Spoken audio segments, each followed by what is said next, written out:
Hello बच्चों, आज accountancy में हम लोग पढ़ेंगे यूजर्स ऑफ अकाउंटिंग इंफॉर्मेशन को। आगे हम कंटिन्यू कर रहे हैं। पिछली क्लास में हम लोग भी यही टॉपिक पढ़े थे, तो उसमें हमने इंटरनल यूजर के बारे में पढ़ा था।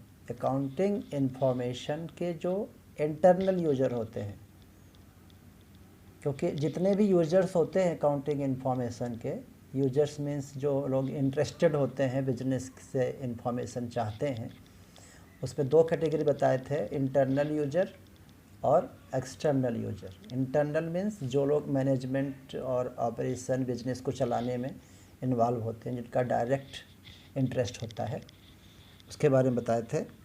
अभी हम बात करेंगे एक्सटर्नल यूजर। किसके यूजर हैं? Accounting information, external user of accounting information.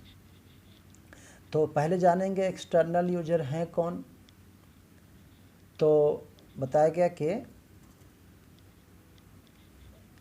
Individuals और ऑर्गेनाइजेशंस। यहाँ इंडिविजुअल्स का मीनिंग है पर्सन से, या ऑर्गेनाइजेशंस हो गए group of persons, form, company, बहुत सारा। गवर्नमेंट भी एक ऑर्गेनाइजेशन है, गवर्नमेंट डिपार्टमेंट भी ऑर्गेनाइजेशन है, कोई फर्म है वो भी ऑर्गेनाइजेशन है, बैंक है वो भी ऑर्गेनाइजेशन है, कंपनी है वो भी ऑर्गेनाइजेशन है। तो ऐसे ऑर्गेनाइजेशन यानी ग्रुप ऑफ पर्सन्स या persons who are not involved in operation and management of business enterprise. Business enterprise means वही फर्म, बिजनेस करने वाली जो फर्म है, कंपनी कह लो, आप फर्म कह लो, इंटरप्राइज कह लो, एक ही बात है। तो ऐसे लोग जो मैनेजमेंट में इन्वॉल्व नहीं हैं उस फर्म के ऑपरेशन में, माने इसको रनिंग में, चलाने में, संचालन बोलते हैं हिंदी में, उनका रनिंग में इन्वॉल्व नहीं है, उसको चलाने में उनका कोई रोल नहीं है, उसको बिजनेस को मैनेज करने में उनका कोई रोल नहीं है, तभी तो बाहरी है। एक्सटर्नल मीन्स क्या होता है? बाहरी। तो इनकी एक्सटर्नल यूजर्स कौन कौन से हुए?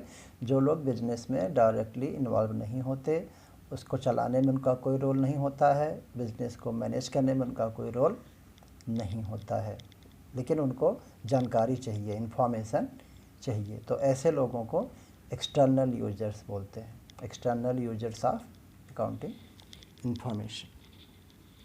तो आगे लिखा they have no access. Access माने पहुँच, उनकी पहुँच नहीं होती किस पे? इंटरनल और अनपब्लिश्ड रिपोर्ट्स। आंतरिक अंदर की जानकारी उनके पास नहीं होती। अनपब्लिश्ड, जो पब्लिश नहीं किया जाता, मतलब जो पब्लिकली लोगों को नहीं बताया जाता है, जो प्रकाशन में नहीं आता है, नए न्यूज़पेपर में नहीं आएगा, बाहरी लोगों को बताया नहीं जाएगा, तो पहुंच नहीं सकते उस पर। तो फिर वो कहाँ से इन्फॉर्मेशन लेंगे? तो बताया मेक यूज ऑफ एक्सटर्नल, बाहरी, आर पब्लिश्ड रिपोर्ट्स। तो हर कंपनी को, जितने भी पब्लिक कंपनीज होती हैं, उनको अपना profit loss account, balance sheet वगैरह पब्लिश करना पड़ता है। न्यूज़पेपर में, इंटरनेट पे मिल जाएगा। आप भी चाहो किसी कंपनी का फाइनेंशियल स्टेटमेंट या फाइनेंशियल रिपोर्ट चाहो तो सर्च करके जान सकते हो, नाम किसी भी कंपनी का डालो आप, तो आपको मिल जाएगा। क्योंकि पब्लिक कंपनी है, उनको कंपलसरी है कि वो पब्लिक में वो दें, नेट पे, न्यूज़पेपर में। तो जो एक्सटर्नल यूजर होते हैं, जो पब्लिकली आता है वही मिलेगा उनको, अंदर की तो बातें उनको जानकारी हो नहीं पाएगी। तो अब हमें जानना है, जैसा कि हम बताए थे इंटरनल में भी, कि कौन कौन से हैं एक्सटर्नल यूजर, कौन कौन से लोग हैं वो, और उनको किस तरह की जानकारी चाहिए और क्यों चाहिए। तो ये है, ये टेबल है, तो पढ़ते हैं। Following are the external users, ये सब एक्सटर्नल यूजर्स के नाम हैं। और ये क्या है? ये उनको वो किस तरह की इन्फॉर्मेशन चाहिए और क्यों चाहिए, बेसिकली क्यों चाहिए, किस तरह का, वो तो पता है, profit loss, balance sheet, cash flow statement जो पब्लिकली आता है नेट पे, पेपर पे, वो उनको मिल जाएगा, लेकिन क्यों चाहिए? तो पहला जो एक्सटर्नल यूजर है वो है पोटेंशियल इन्वेस्टर। पोटेंशियल का मतलब होता है जो लोग हो सकते हैं, वो इन्वेस्टर हो सकते हैं, लिखा भी है, those who want to invest, जो किसी कंपनी में इन्वेस्ट करना चाहते हैं। जैसे आप अगर खुद किसी कंपनी में इन्वेस्ट करना चाहते हो, मतलब पैसा लगाना चाहते हो ताकि प्रॉफिट मिले, शेयर खरीदना चाहते हो, तो आप पोटेंशियल इन्वेस्टर हुए। तो पहले से आप इन्वेस्ट कर चुके हो तो आप इन्वेस्टर हो, लेकिन अभी खरीदना चाहते हो तो पोटेंशियल इन्वेस्टर हो। तो एज अ पोटेंशियल इन्वेस्टर आपको किस तरह की इन्फॉर्मेशन चाहिए, क्यों चाहिए? तो पोटेंशियल इन्वेस्टर वैसे तो प्रॉफिट लॉस सबको चाहिए, फाइनेंशियल पोजीशन सबको जानकारी होनी चाहिए। क्यों चाहिए? टू जज how safe and rewarding the proposed investment will be. Proposed investment, जो अभी इन्वेस्ट किए नहीं हो आप, प्रपोजल है आपके पास कि आप इन्वेस्ट करो, तो आप इन्वेस्ट करने से पहले क्या जज करोगे कि इसमें, इस कंपनी में इन्वेस्ट करना सेफ़ है कि नहीं सेफ़ है। सेफ़ से मतलब कि जो हम पैसा लगाएंगे वो हमारा सुरक्षित रहेगा, ऐसा तो नहीं कि लॉस होते होते पैसे हमारे डूब जाए। और सेफ्टी भी चाहिए और रिवार्डिंग, प्रॉफिट क्या मिलेगा, इनकम क्या मिलेगी। तो जो पोटेंशियल इन्वेस्टर हैं वो इन्फॉर्मेशन क्यों चाहिए? ताकि वो जो पैसा लगाने का उनके पास प्रपोजल है उसके सेफ्टी के बारे में जान सकें और उससे प्रॉफिट कितना मिलेगा इसके बारे में जान सकें, क्योंकि इसके जाने बिना तो कोई पैसा लगाएगा नहीं। दूसरा जो एक्सटर्नल यूजर है वो है शॉर्ट टर्म क्रेडिटर। तो क्रेडिटर शॉर्ट टर्म मतलब थोड़े समय के लिए, और थोड़ा समय अकाउंटिंग में माना जाता है कि अगर 1 साल तक है तो शॉर्ट टर्म माना जाता है अकाउंटेंसी में। 1 दिन से लेकर 365 दिन तक के लिए आप जो पैसा उधार आप जिससे लेते हो, क्रेडिटर मीन्स जिससे आप पैसे उधार पे लेते हो, क्रेडिट पे लेते हो, विश्वास पे लेते हो कि भाई हम बाद में दे देंगे। चाहे पैसा लेते हो, चाहे आप कोई सामान उधार लेते हो, तो आप जो जिससे ले रहे हो आप उधार, वो क्रेडिटर है। जिससे आप उधार ले रहे हो, the persons from whom, creditors are the persons from whom goods have been bought on credit. उधार पे सामान खरीदा है। मनी भी हो सकता है, मनी इज़ बारोड,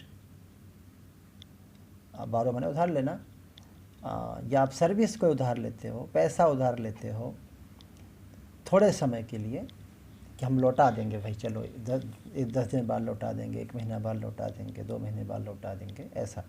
तो आप उसको बोलते हैं शॉर्ट टर्म क्रेडिटर। तो जब आप किसी से उधार लेने जाओगे 10 दिन, 20 दिन, 5 दिन, 6 दिन, हफ्ता, महीना, 2 महीना, 6 महीना, 8 महीना के लिए, तो वो ऐसे तो आपको नहीं उधार देगा। वो पहले आपके बारे में इन्फॉर्मेशन मांगेगा, वो इसके बिना उधार नहीं देगा। तो क्या जानने के लिए इन्फॉर्मेशन चाहिए क्रेडिटर को? They want information, they means यहाँ पे short term creditor say about the credit worthiness. Credit worthiness, credit worthiness का मीनिंग होता है कि आप जब उधार लेते हो, किसी से बारो करते हो पैसा, तो उसको वापस करने की, पे बैक यानी वापस करने की कैपेसिटी आपके अंदर है कि नहीं है, यह जानना चाहेगा। कोई भी आपसे भी कोई उधार लेने आएगा तो आप यही जानोगे ना कि भाई लौटाओगे कब, या आप मन में सोचोगे ये लौटा पाएगा कि नहीं लौटा पाएगा, उसकी आमदनी क्या है, इनकम का जरिया क्या है, तो लौटा पाएगा नहीं लौटा पाएगा, ये तो सोच के या कोई भी उधार देगा। तो ये they want to know whether the amount, वही बात बताया, क्रेडिट वर्दीनेस का मीनिंग यहाँ पे लिखा है कि यहाँ पे they want to know whether the amount owing to them, owing to them मतलब जो पैसा उधारी उनसे आप ले रहे हो, विल बी रिपेड, क्या वो रिपेड हो जाएगा, वापस हो जाएगा। व्हेन ड्यू मतलब जब उसका डेट आएगा वापस करने का, तो वापस हो जाएगा कि नहीं हो जाएगा, वो जानना चाहेगा क्रेडिटर जिससे आप उधार ले रहे हो। और क्या, whether they should extend, maintain, extend करे, एक्सटेंड माने बढ़ाना, जो क्रेडिट वो दे रहा है उधार, जैसे कि 20,000 दे रहा था तो उसको और बढ़ा के 50,000 कर सकता है कि नहीं कर सकता है, लाख रुपया दे सकता है नहीं दे सकता है। मेंटेन, जो क्रेडिट वो दे रहा है, जो उधारी आपको दे रहा है अमाउंट का या कितने समय का दे रहा है, उसको मेंटेन करे कि ना करे, या रिस्ट्रिक्ट कर दे। जो उधारी दे रहा है, जो क्रेडिट पे दे रहा है पैसा, उधार पे दे रहा है पैसा, उसको रिस्ट्रिक्ट कर, रोक दे, कंट्रोल कर दे, नहीं भाई नहीं देंगे, या हम इतना ही दे पाएंगे, हम इतने ही दिन के लिए दे पाएंगे। तो ये सब जानना चाहता है जिससे आप उधार लेने जाते हो थोड़े समय के लिए, तो वो ये जानना चाहते हैं। वैसे वो थोड़े समय के लिए उधार लोगे तो भी उसी तरह का जानकारी चाहिए, लंबे समय के लिए लोगे तो भी वही जानकारी चाहिए, लेकिन थोड़ा सा फ़र्क होता है, डिफरेंस होता है थोड़ा सा। तो ये हो गया शॉर्ट टर्म क्रेडिटर क्या क्या जानना चाहेगा, क्रेडिट वर्दीनेस जानना चाहेगा, मीन्स आप पैसे टाइम पे वापस कर पाओगे या नहीं कर पाओगे। उसी बेस पे वो डिसीजन लेगा कि आपको उधार दे कि ना दे, दे तो कितना दिन के लिए दे, कितना अमाउंट दे। अगर पहले से उधार दे रहा है तो उसको और बढ़ा सकता है कि नहीं बढ़ा सकता है, या नहीं ठीक है आप समय पे पैसा नहीं चुका पाते हो तो वो क्या करेगा, वो रोक देगा। फिर है नेक्स्ट जो यूजर है अकाउंटिंग एक्सटर्नल यूजर की हम बात कर रहे थे अकाउंटिंग इन्फॉर्मेशन के। तो एक्सटर्नल यूजर में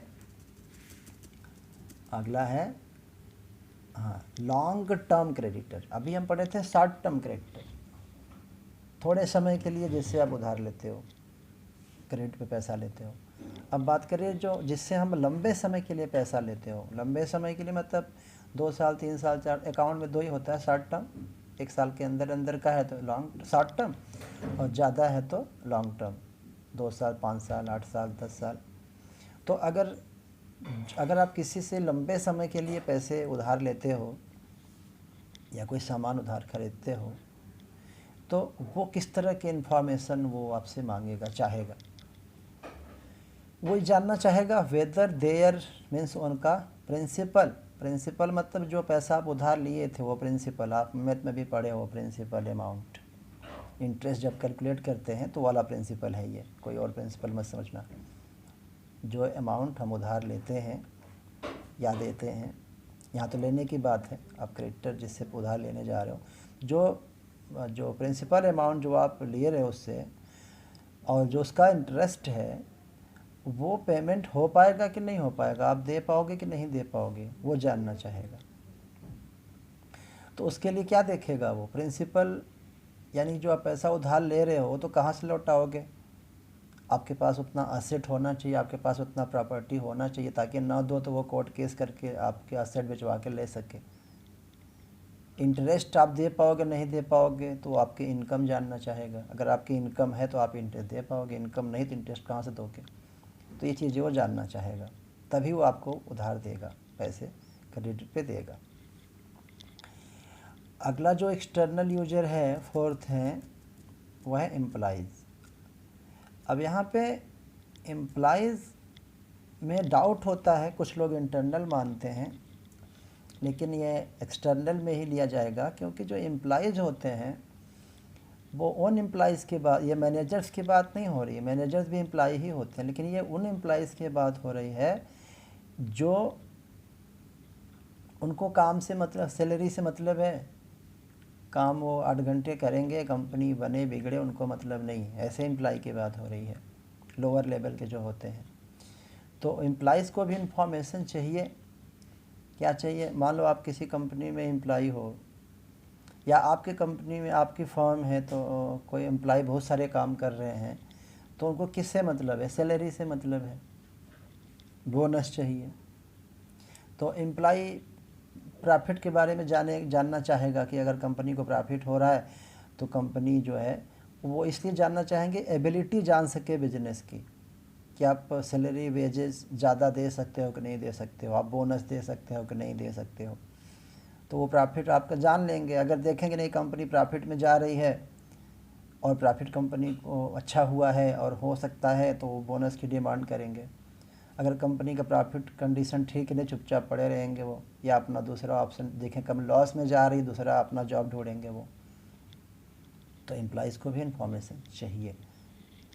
फिर नेक्स्ट एक्सटर्नल यूजर है टैक्स अथॉरिटीज़, ये गवर्नमेंट के डिपार्टमेंट होते हैं, गवर्नमेंट अथॉरिटीज़ होते हैं। तो टैक्स अथॉरिटीज़ को भी इंफॉर्मेशन चाहिए, क्योंकि आप टैक्स सही दे रहे हो कि नहीं दे रहे हो। तो उसके लिए इन्फॉर्मेशन आप दोगे। जैसे अगर टैक्स कई तरह के होते हैं, यहाँ बात एग्जांपल में है, जैसे इनकम टैक्स। तो इनकम टैक्स आप दे रहे हो गवर्नमेंट को, तो जो डिपार्टमेंट है इनकम टैक्स डिपार्टमेंट, वो आपसे आपका प्रॉफिट लॉस देखेगा, आपका बैलेंस शीट भी मांगता है वैसे, प्रॉफिट लॉस जानना चाहेगा, क्योंकि इनकम मीन्स प्रॉफिट, तो प्रॉफिट के ऊपर ही टैक्स होगा। तो आप इनकम जो कैलकुलेट किए हो, जो टैक्स उस पर अपने मर्ज़ी से दे रहे हो, वो आप कैसे कैलकुलेट किए हो, आपने सही इनकम कैलकुलेट किया है कि नहीं किया है, तो आपका पूरा डेटा मांगेगा।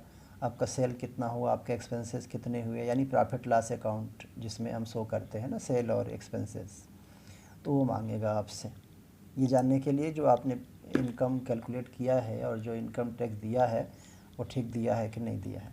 गुड्स एंड सर्विसेज टैक्स है, जीएसटी जिसको बोलते हैं शॉर्ट में। तो गुड्स एंड सर्विस टैक्स ये सेल के अमाउंट पे और परचेस के अमाउंट पे होता है। तो जो कमर्शियल टैक्स डिपार्टमेंट है जो जीएसटी कलेक्ट करता है, उसको गवर्न करता है, रेगुलेट करता है, तो वो डिपार्टमेंट भी आपसे क्या मांगेगा, आपने कितना परचेज़ किया गुड्स, कहाँ कहाँ से, कितने रुपए में, कितना आपने जीएसटी इनपुट दिया, खरीदते समय आप जीएसटी कितना दिए, फिर उस चीज़ को आप सेल कर रहे हो तो कस्टमर से आप जीएसटी ले रहे हो। तो ये सब इन्फॉर्मेशन टैक्स अथॉरिटीज़ को चाहिए ताकि वो सही टैक्स कैलकुलेट कर ले, आप सही टैक्स दे रहे हो कि नहीं दे रहे हो। कम दे रहे हो तो आपको बोलेगा और तो भाई आपने गलत कैलकुलेट किया है, तो इस तरह से। फिर नेक्स्ट है एक्सटर्नल यूजर अकाउंटिंग इन्फॉर्मेशन का, government and their agencies. Government है, सेंट्रल गवर्नमेंट, स्टेट गवर्नमेंट, उनके बहुत सारे एजेंसीज़ हैं, बस के डिपार्टमेंट है, क्योंकि गवर्नमेंट तो बहुत बड़ी होती है, पूरी कंट्री को देखती है, या स्टेट गवर्नमेंट पूरे स्टेट को, तो उसमें कई डिपार्टमेंट डिवाइड कर दिए जाते हैं कंट्रोल के लिए। तो गवर्नमेंट को और उनकी एजेंसीज़ को इन्फॉर्मेशन चाहिए, क्यों चाहिए, टू फॉर्म पॉलिसीज़ बनाने के लिए। पॉलिसीज़ एक तरह से रूल्स कह सकते हैं, नीतियाँ relating to taxation. Government taxation से रिलेटेड पॉलिसीज़ बनाती है। अलोकेशन ऑफ रिसोर्सेज, जो कंट्री के रिसोर्सेज हैं उनको एलोकेट करना, अलोकेट करना मतलब लगाना, डिवाइड भी करना होता है। और प्रोवाइडिंग सब्सिडीज़, कभी कभी गवर्नमेंट सब्सिडी भी देती है बिजनेस करने वाले को। Subsidy means financial help, financial assistance with, मतलब मॉनेटरी हेल्प, पैसे की सहायता। तो ये सब गवर्नमेंट का काम होता है, तो गवर्नमेंट को भी इंफॉर्मेशन चाहिए। फिर पब्लिक है, पब्लिक को भी जानकारी चाहिए कंपनियों के बारे में, फर्म के बारे में। क्यों चाहिए, क्योंकि कोई भी कंपनी हो पब्लिक को अफेक्ट करती ही करती है। एन एंटरप्राइज अफेक्ट्स, एंटरप्राइज से मतलब यहाँ फॉर्म से है, बिजनेस फॉर्म से है। Affects public in variety of ways. अब कोई भी कंपनी है, पब्लिक पे भी उसका असर होता है। किस तरह से होता है, जैसे प्रोवाइडर ऑफ एम्प्लॉयमेंट, जो कंपनी होती है वही रोज़गार देती हैं, नौकरियां देती हैं, जॉब्स देती हैं। Provider of amenities in the locality, locality में एमिनिटीज़ मीन्स फैसिलिटीज़, जैसे कि आप यहाँ एनटीपीसी आप में हो कॉलोनी में, तो आप यहाँ देखो एनटीपीसी ने क्या किया, बैंक खुलवा के रखा है, फैसिलिटी, स्कूल खुलवा के रखा है, पुलिस है, स्टेशन है, उसके लिए भी एनटीपीसी ने अपनी ज़मीन दिया है, उनको भी फैसिलिटी देती है। तो ये सब कंपनियां करती हैं। और वो कंपनियां कस्टमर भी होते हैं, जो लोकल सप्लायर होते हैं। जैसे मान लो एनटीपीसी एनसीएल है, उनको स्टेशनरी चाहिए, तो जो आसपास जो होंगे सप्लायर उन्हीं से चाहिए, तो कस्टमर भी है। तो पब्लिक का भी इंटरेस्ट होता है किसी भी कंपनी में, तो उनको भी इंफॉर्मेशन चाहिए फ्यूचर में क्या क्या पॉलिसीज़ हैं। फिर नेक्स्ट जो एक्सटर्नल यूजर हैं वो हैं कंपिटिटर्स। कंपिटिटर्स मीन्स जो जिस प्रोडक्ट का आपका बिजनेस है, आपकी फर्म करती है, उसी प्रोडक्ट का बिजनेस करने वाले जो और भी फर्म है, तो आप भी चाहते हो आपका सामान बिके, वो चाहते हैं उनका सामान बिके, तो वो कंपिटिटर हुए। तो उनको भी इन्फॉर्मेशन वो ढूंढते रहते हैं वो, ताकि वो स्ट्रेंथ और वीकनेस जान सकें, और वो कंपैरिजन करते रहते हैं। कंपैरिजन कि हम इतना पैसा लगा कितना अर्न कर रहे हैं, वो कंपनी कितना अर्न कर रही है, ताकि वो अपना फ्यूचर में प्लान बना सकें कि कैसे वो कंपटीशन को हैंडल करें, ज़्यादा प्रॉफिट कमाएं। हर फर्म चाहती है हम ज़्यादा प्रॉफिट कमाएं, और एक ही प्रोडक्ट का बिजनेस करने वाले बहुत सारी फर्म्स होती हैं।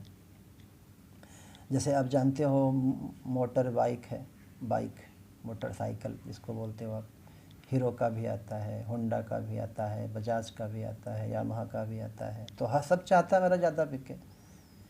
मोबाइल जो सर्विस प्रोवाइडर हैं, BSNL है, एयरटेल है, जियो है, तो सब चाहते हैं हमारा प्रॉफिट ज़्यादा हो। तो एक दूसरे के बारे में वो जानकारी लेते रहते हैं अपनी वीकनेस जानने के लिए। वीकनेस मीन्स कमजोरियाँ क्या है, इस टाइम में ताकत क्या है, और वो कंपेयर करते रहते हैं ताकि वो अपनी पॉलिसी, अपना प्लान बना सकें। तो ये होगा external user of accounting information. इसके पहले पिछली क्लास में इंटरनल यूजर बताए थे, इसमें एक्सटर्नल यूजर। तो दोनों वीडियो को बार बार देखें, समझें।